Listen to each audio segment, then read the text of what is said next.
This is Io, one of the 4 largest moons of Jupiter. A terrifying, inhospitable world. It's got huge lakes of molten lava, bigger than an average city. There are hundreds of volcanic eruptions that could dwarf a skyscraper. Oh, and its surface is constantly ripped apart by the gravitational force of Jupiter itself. Yeah, Io is an... You're sending me there, aren't you? Hey, I'm not done with the introduction. Can you wait a second? Oh yeah, sure, go ahead.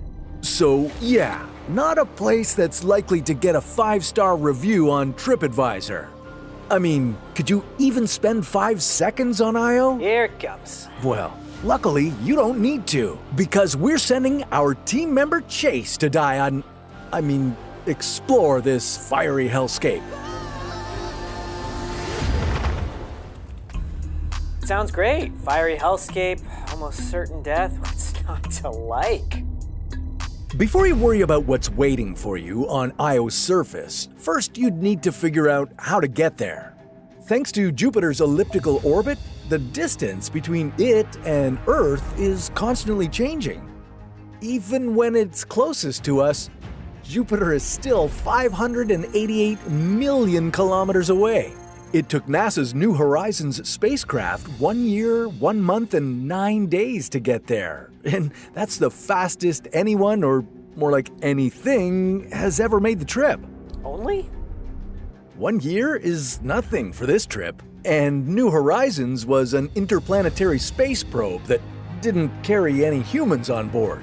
With all the extra stuff like life support systems and food supplies weighing the ship down, this trip would take a lot longer. You'd be looking at 2.5 years or so. Well, unless you're traveling at light speed, in which case it would take a speedy 33 minutes. Oh, okay, great. This ship travels at light speed, right, Rico? Assumption incorrect. I don't understand. Does it go at light speed? Negative. I'm not following you. This ship does not travel at light speed.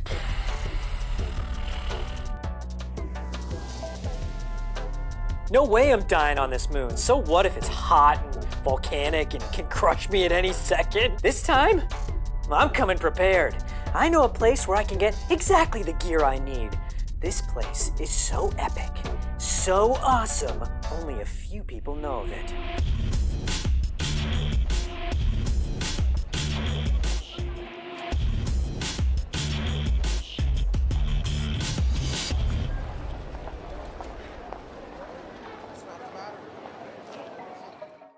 Now we're talking. I got this fire proximity suit over here to get close to the volcanoes. This bad boy's good for up to 1,000 degrees.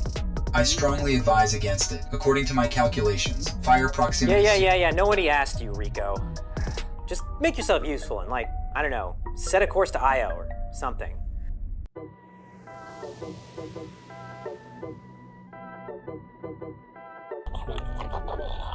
Watch out, Jason. Did you know that Jupiter has anywhere between 80 and 95 moons? You'd think there'd be a specific number, but no. Scientists are still counting them. Seems like they have a lot of time on their hands. Just like me.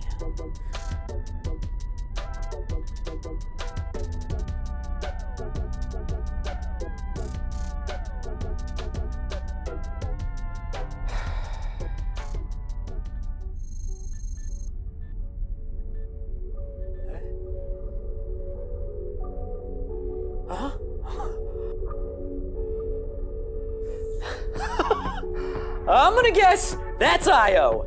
Finally. Correct. We arrived into the orbit of Io. Cool. Yo, everyone, finally made it to the orbit of Io. I am beyond stoked. What are we waiting for, Rico? Land this puppy. Running pre-landing calculations.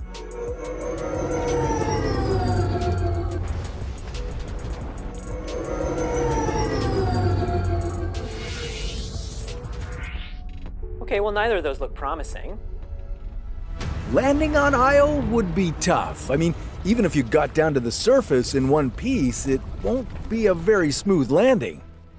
You see, Jupiter's magnetic field is extremely powerful, much more powerful than Earth's magnetic field.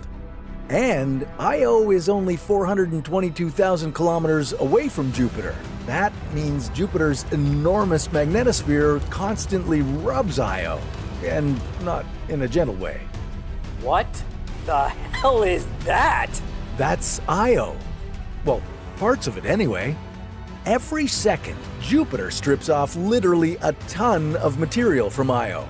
All that material then follows Io in its orbit around Jupiter. Here, the gas giant charges Io's stripped particles with radiation and transforms this particle cloud into plasma. Scientists call this a plasma torus, but what it really is a cloud of intense radiation in the shape of a donut. Sounds like my kind of donut. Some people like an old-fashioned glaze. Some people like a classic chocolate with sprinkles. Me, I prefer an intense cloud of radiation. Plasma torus. Rico, by the way, this fire proximity suit is resistant to radiation, right? Negative. I don't get it. What do you mean? I mean, no. Fire proximity suit is not suitable for environment with high radiation. Your chances of survival are 0.02%. Great. What does RICO even stand for? Really encouraging, caring, omnibot. Encouraging starts with an E. Shut up, starts with an S. All right, RICO doesn't recommend me using this fire proximity suit like it's not good for radiation or something. But guess what? I only need to spend 5 seconds on Io to complete my mission. And this suit has gotten me killed. Like, too many times, okay? This time, I plan to survive. Landing sequence initiated. Well, good luck making it to that constantly changing surface. Io's orbit cuts right across Jupiter's magnetic lines of force, and that basically turns Io into one massive ball-shaped electric generator with a serious amount of lightning in its upper atmosphere. Rico? This is crazy! I wish someone had shown me a simulation so I knew what to expect!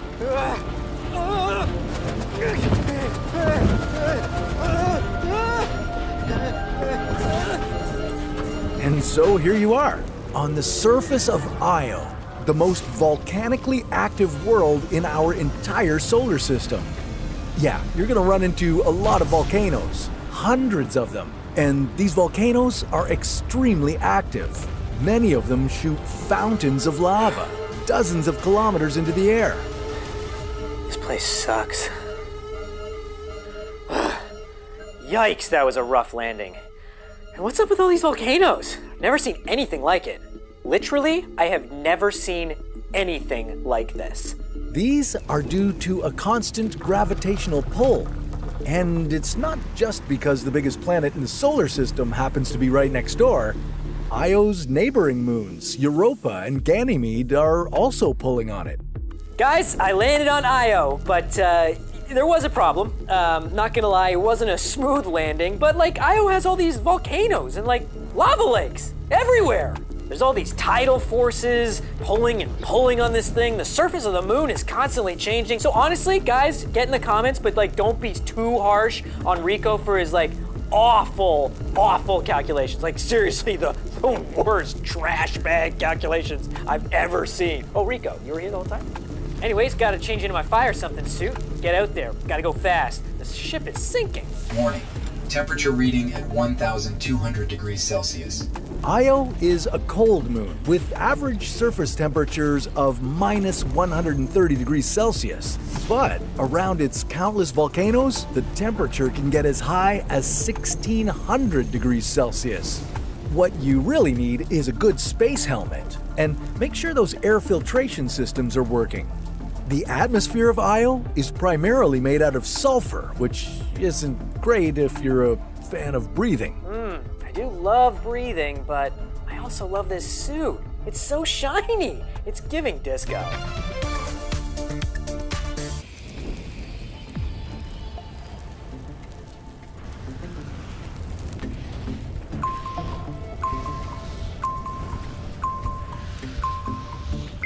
Feel like you could spend a lot more than 5 seconds here? Yeah, looks like it. What's this atmosphere made out of again? Sulfur, the gas that is not recommended for breathing and makes your voice deeper.